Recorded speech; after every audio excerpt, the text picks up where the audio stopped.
Hi everybody.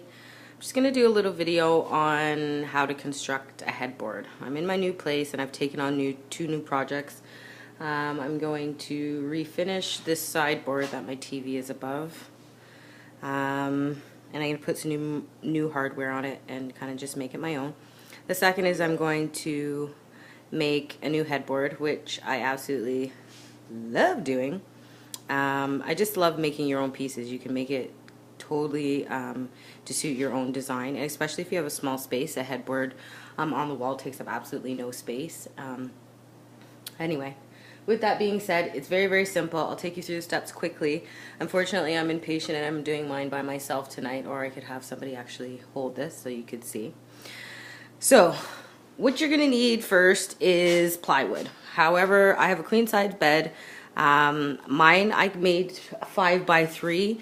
Even for a queen, you might want to go a little bit bigger, but I kept in mind that I was going to get a couple inches from my frame, and I don't like them too giant. I think, especially in a smaller space like my bedroom, it looks kind of, just doesn't scale right.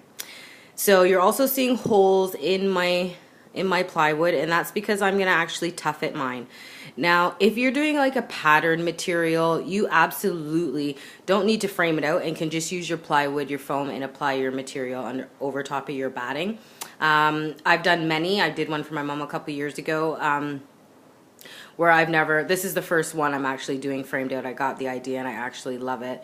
But especially if you're doing a pattern material, they usually can stand alone without framing. So, as well as toughening. I love tougheted looks, so I bought some buttons with my material, so I had to have my dad drill some holes through there.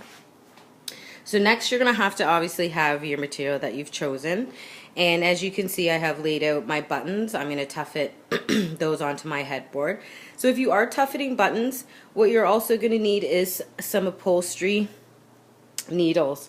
So you have the curved ones here on the right, which I prefer. And if you're doing a smaller, kind of thinner job, if you're not like doing a huge toughening job where it's going to be really, really thick, then literally you can just use the curved ones, which I find are easier to maneuver and kind of handle. Bigger job, I just bought them, the big long ones, honestly, because they're on sale. So if I ever do a huge job, I bought them on sale. They were half price, so that was really good. I also originally went to go get upholstery thread, but the woman at Fabricland told me that this is just as durable, it will not break, and it's actually really, really good for toughening. So I'm going to take her at her word, and I did. I pulled on it, and it's not snapping.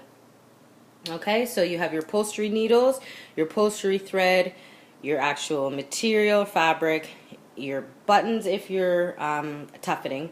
So these were the foam I'm talking about. So you can buy foam in the big rolls. It's kind of expensive. You can go and have it cut, or even I know people these days are using like the foam that you put over top of a bed. This was the cheapest. This was like $4 or $5 a bag. I only needed 2 bags, and it doesn't have to be neat. Like you can see it. I'll show you on the back of the board.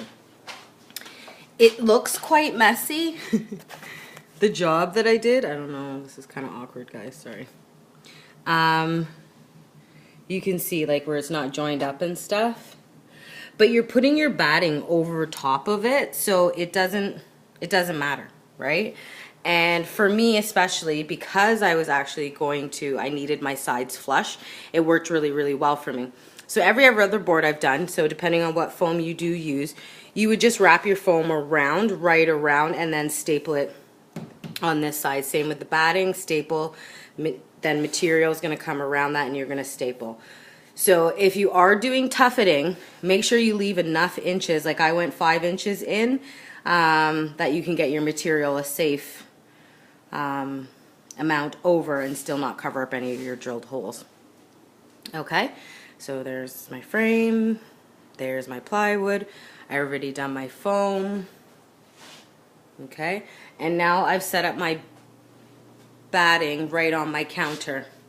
So I'm going to put the foam face down, and then I'm going to bring the foam pieces over, staple them, and then I'm going to repeat that with my fabric once I iron it.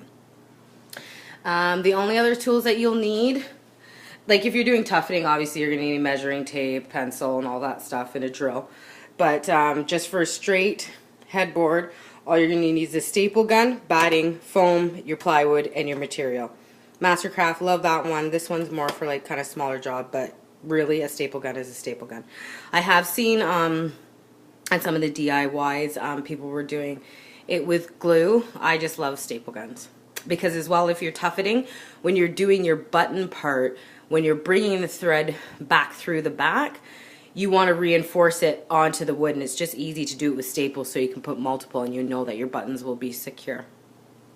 Okay, so that's pretty much it. So literally, you start with plywood, you apply your foam, then you wrap your batting around, all stapling it on the back, and then you're going to do it with your material.